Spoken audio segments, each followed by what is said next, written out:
Hi everyone. Today we'll paint this gorgeous sea turtle on Yupo paper. Welcome everyone to Painting an Animal on the first Friday of the month. Every first Friday this year, I'm going to be painting some kind of animal. Today I want to paint a sea turtle. And I thought since it's very watery, it's in a very watery environment, it would be fun to put it on some Yupo paper. I have used Yupo paper one time, and it was with a friend named Diane Zimmerman, and I did a vase with some eucalyptus leaves in it. So today I'm going to try to remember what I learned from her and see where this takes us. Yupo paper is um, made of, it feels like a plastic material, but it also feels like matte material. It's polypropylene. Um, it's acid free, and you can trace your design on it just like regular watercolor paper. But what I learned was that it likes to do whatever it wants to do. So I just have out my regular watercolor paints. I did squeeze out a little bit of phthalo turquoise for the water. And that's what we're going to do first. So I'm going to use the Yupo paper. I'm going to start with my number 10 silver black velvet and these watercolor paints. Let's get started.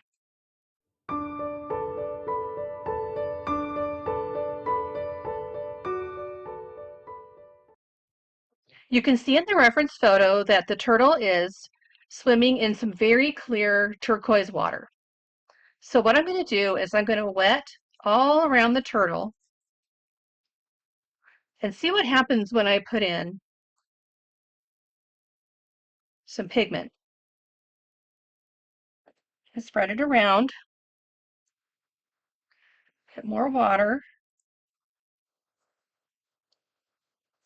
I picked this because I thought it would be really fun to do this texture that we see on the floor of the ocean where the turtle is swimming. And you know what? It's okay if you go right over the turtle because look what happens.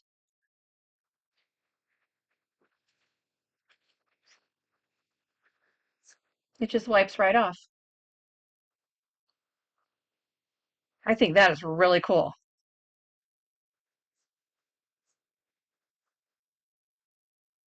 So more water. You can pick it up, move it around. It does the same thing as watercolor paper in terms of that if it's not wet, it doesn't flow into a space.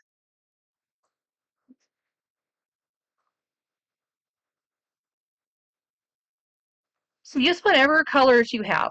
You don't have to get anything fancy out. Just play with this.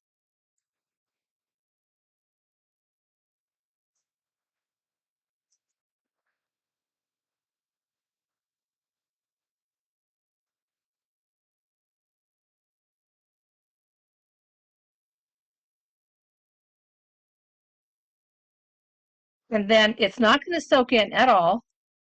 And so what you have to do is walk away and come back in an hour. The water is going to evaporate and the pigment is going to sit there right on top of the surface. And it's really easy to lift off. So what you have to do is never touch it again. So this is not something that you would paint and then give to somebody because it is not indestructible. Let's see what happens when that's really cool. Isn't that cool? Oh, I love that. I'm gonna put some more pigment here.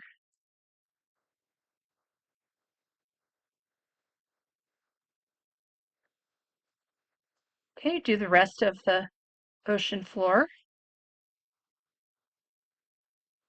And you cannot use a dryer on this. It will just shrink up and be destroyed because it is plastic and it doesn't respond to heat very well. And I'm going to go ahead and just go over this arm except for right there and let the water go right over it. I'm going to do the same thing over here.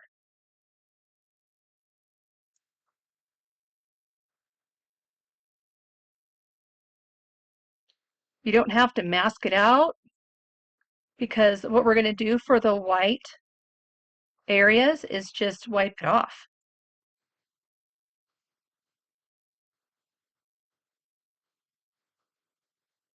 More water.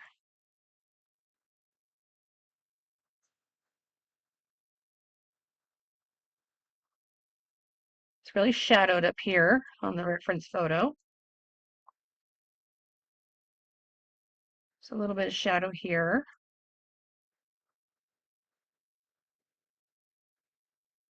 I don't know what happened. Maybe I touched it there and it's oily from my skin. I don't mind. I'm just pointing it out. It's already started to dry over here. I live in Arizona, so you do have to work pretty quickly in a dry environment.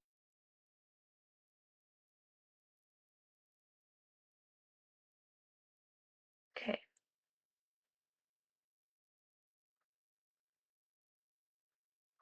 Now I'm going to try adding some phthalo blue.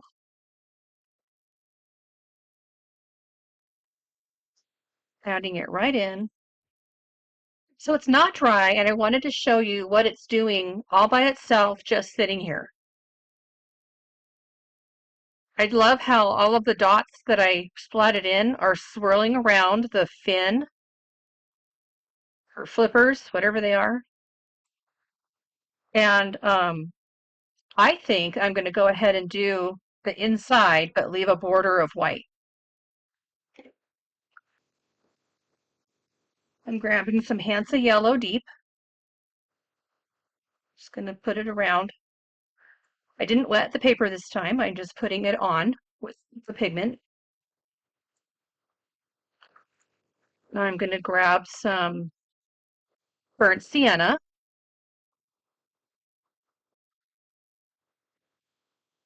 Just let it mix around.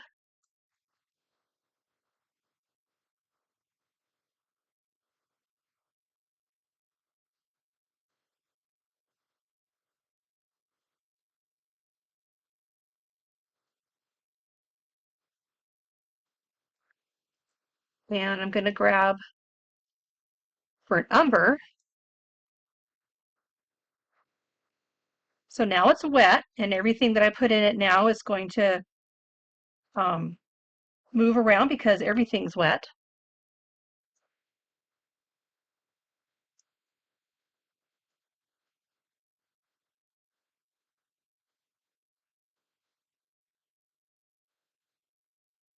I don't want the brown to touch the water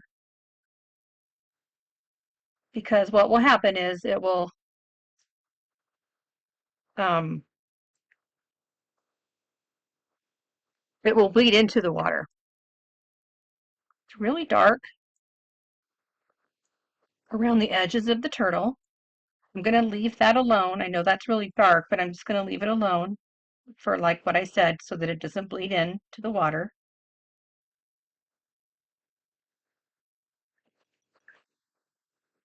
Let's see, I'm going to get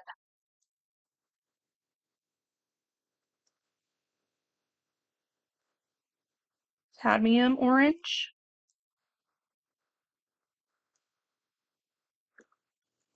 And I'm going to get some permanent alizarin crimson. More water wasn't coming off.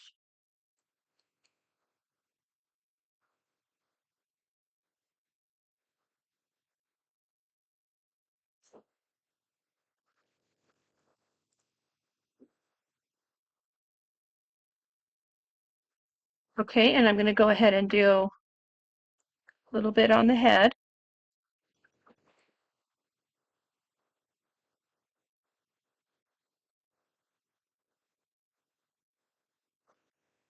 There's also some dark right around here and up by the nose.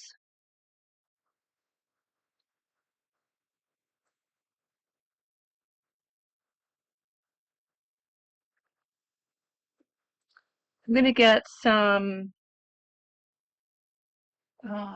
neutral tint and drop it in here.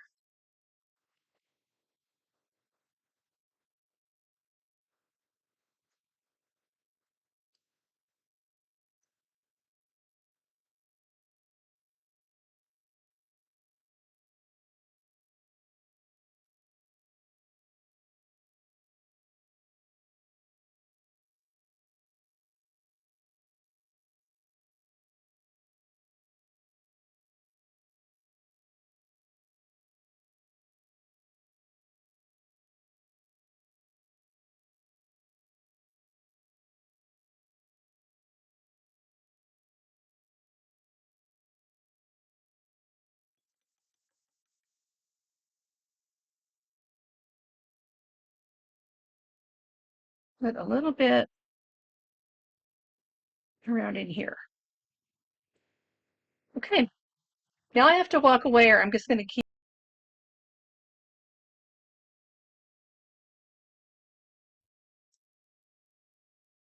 I let it dry overnight, and I absolutely love the effects. Look at this.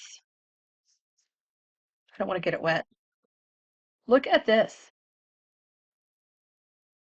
And I love the motion. And look at right here. It's like it dried with a hair dryer. Like somebody went through and like dried it layer by layer by layer. And I love this. I love the way the paint dried on the turtle's shell. I'm so happy with this.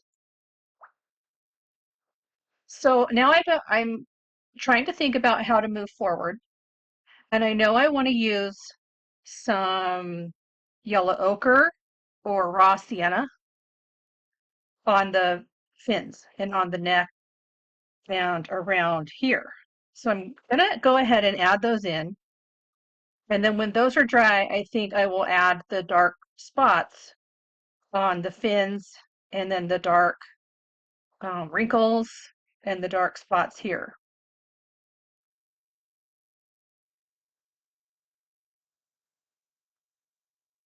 Okay, I have some yellow ochre. I'm not gonna wet it, I'm just gonna paint it on.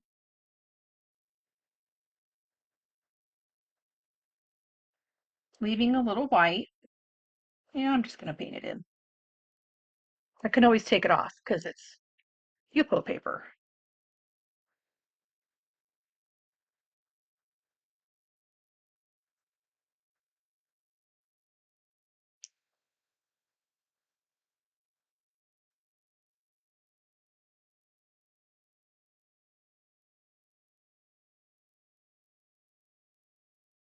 And one thing I'm learning, I think I pressed too hard when I was tracing the design because it is resisting. The area where I traced is resisting the paint. You can see that I paint over it and it still has a white line right there. And it did that all over the shell as well. I didn't do that on purpose. So something to remember, um, maybe dent the paper without the carbon paper. Do the tracing without carbon paper underneath, and you might be able to see, depending on where the light is, what you're doing just by having it kind of embossed.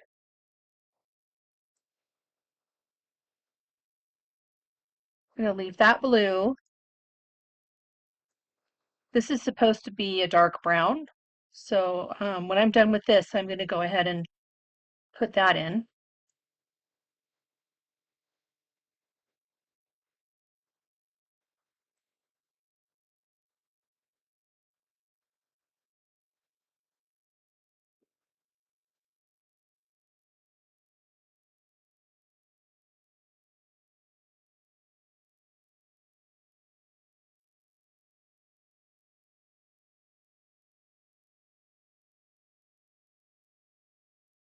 Now I'm going to wet this. Oh, I like how that's just sort of blending in there. I'm being careful not to wet what's already dry, but some of it did get wet and it's kind of bleeding into the edge. So I'm going to grab some of the cadmium orange and drop it in here.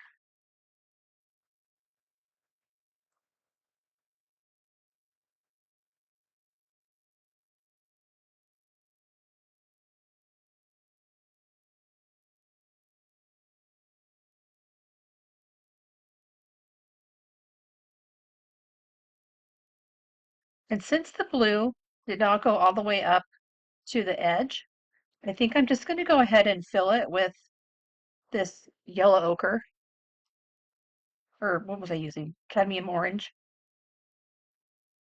And then this can be the edge of the turtle's shell. Gonna let that dry before no, I'm not. I'm just gonna go ahead and go for it.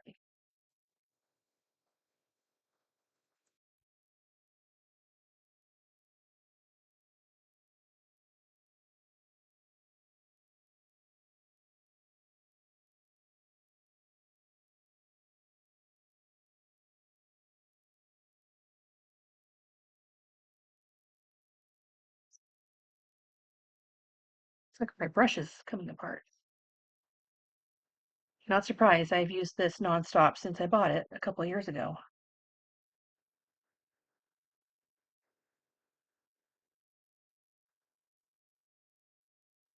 Okay, I'm gonna let that dry and I'll be back to finish it off.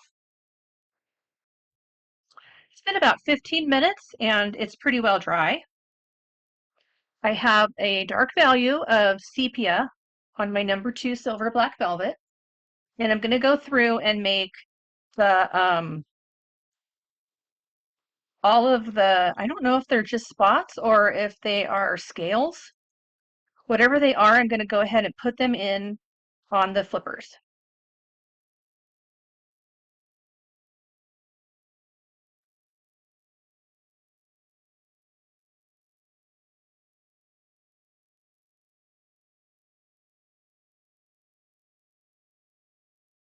It definitely looks better if you don't have them traced beforehand.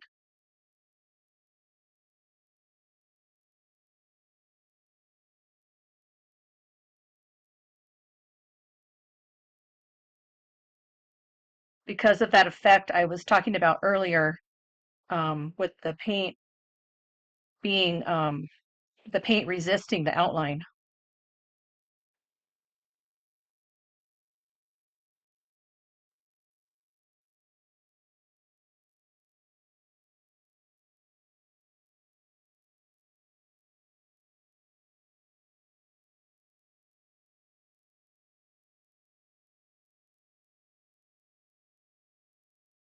But since I didn't know that that would happen, I think this will be fine. Learn from my mistakes.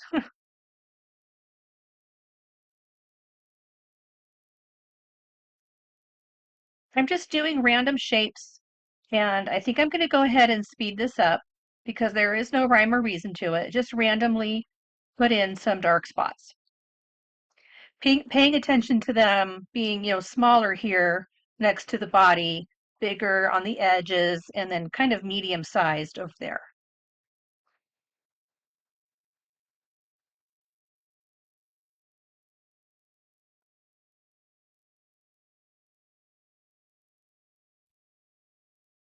Now I want to see what will happen if I try to lift. I'm not going to be doing any dabbing. I do have a damp brush, and I want to see if I can just lift that out because that was just one big glob. Oh, look at that. That is really cool.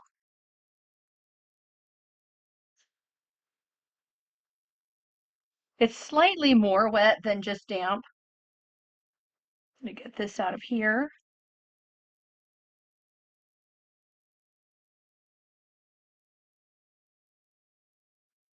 And then this one. maybe my outline didn't cut into the paper as deep there. That's what I'm thinking. I'm going to add some neutral tint here.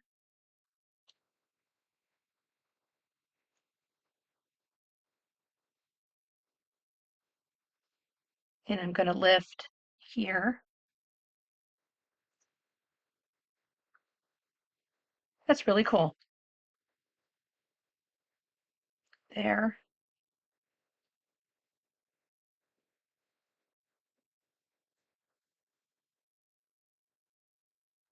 And I don't think I'm going to do, oh, maybe let's do a little bit of these effects here. Let's lift some out so we can get a little bit of texture on the shell.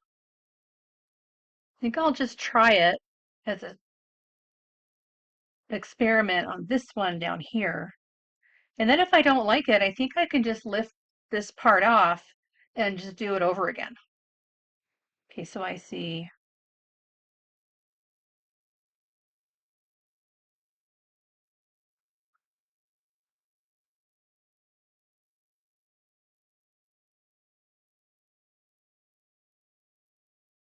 This is sort of carving it out.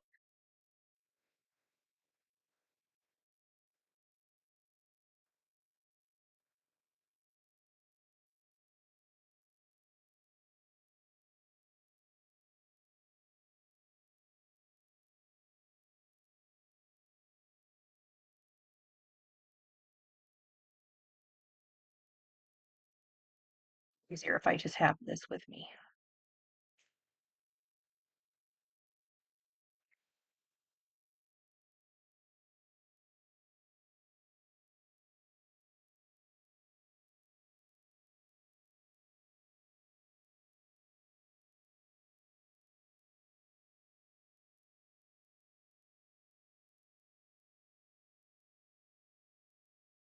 Yeah, I lifted right here. There's a burnt sienna shape here.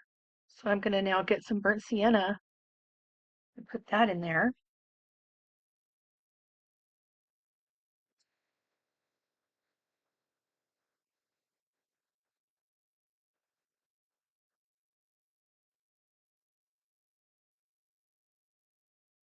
That's also a burnt sienna color.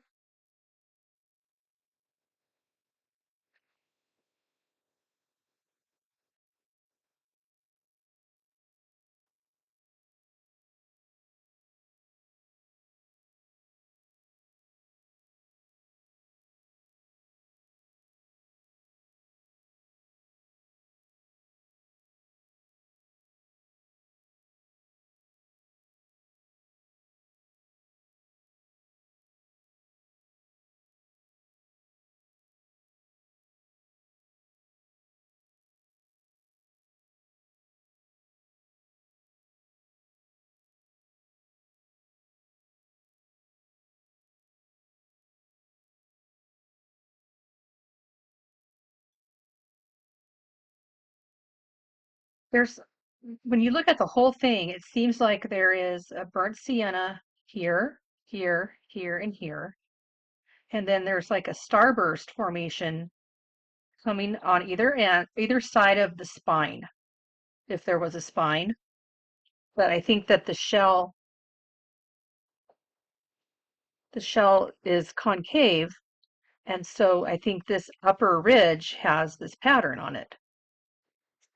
So I'm going to keep going, and I'm going to go ahead and speed this up so that, you know, it's not a 3-hour long video.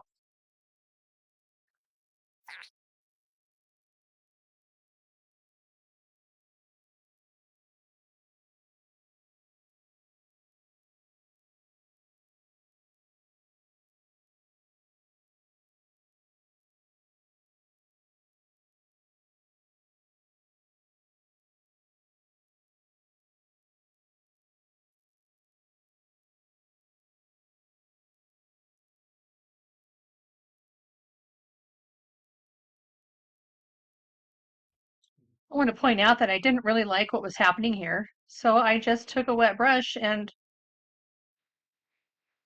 fixed it. I'm just going to let this dry like this. Put some more burnt sienna in it. Actually, yeah. Going to let that dry, and then when it's dry, I'll do what I did up here. Those. I am not going to do any more because I really like the watery feel of how this came out. And no, it's not exactly like the photo, which is not what I wanted anyway. So I'm pretty happy with this, and I'm going to leave it as is, with the exception of adding this pattern to this shell. Actually, maybe that's good. I'll come back when it's dry. While the turtle is drying, I thought I would show you what happens when you dry a piece of Yupo paper with a dryer. I just have a craft tool or heated craft tool. It's 400 watts and it gets really hot, but it's really quiet. And it won't blow your watercolor paper all over the place. So let's see, I'll get some of this phthalo, get it really watery.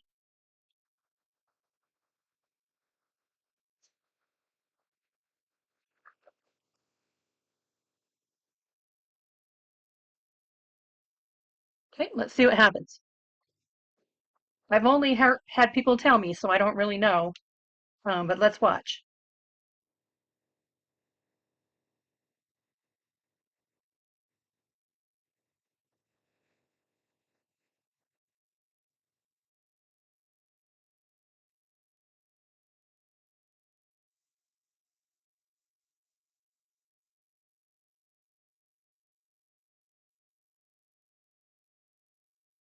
Well, this is actually kind of cool.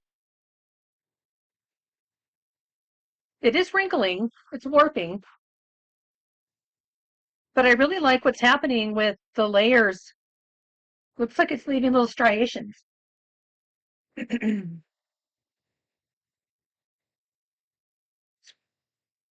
Not burning my skin hot, but it's hot.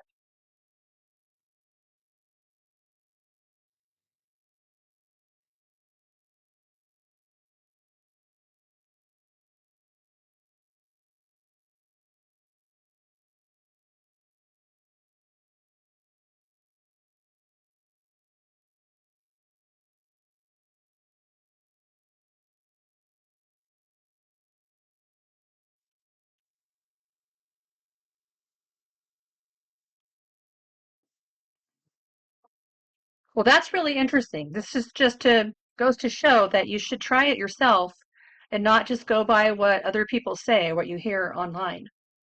Because yes, this was the first time I used this today, so it's probably not all the way up to its hottest temperature. But look how beautiful that is. And I would think that if you use it on low on a hair with a hair dryer, you would be fine. I really like the texture that it got. It even has a little bit of bubbly texture in here. I was told that it would shrivel up like a shrinky dink. And I would think if you wanted to give these as bookmarks, you could put them in one of those plastic sleeves and then put a ribbon, or you could laminate it. It's very thin, so lamination would take really well. I really like Yupo paper. I love that it doesn't shrink like cotton paper does and warp. It did warp a little bit while I was drying it, but as you can see, it's pretty straight, pretty thin, and that's lovely. And my sea turtle is all done. The only thing that I would do if I felt so compelled would be that I would add a little bit more blue here, but and I'm not really happy with that because I think I dropped that on and didn't notice. But I just love this watery effect that it leaves. I have my friend Diane did this on she painted some mason jars full of, I don't know, something, and they look amazing. So I'm really curious what you would paint on Yupo paper. If you could leave me a comment and let me know, that would be great. I would love to have a conversation about that. So I hope you give this a try, and thanks for watching. Have a great day.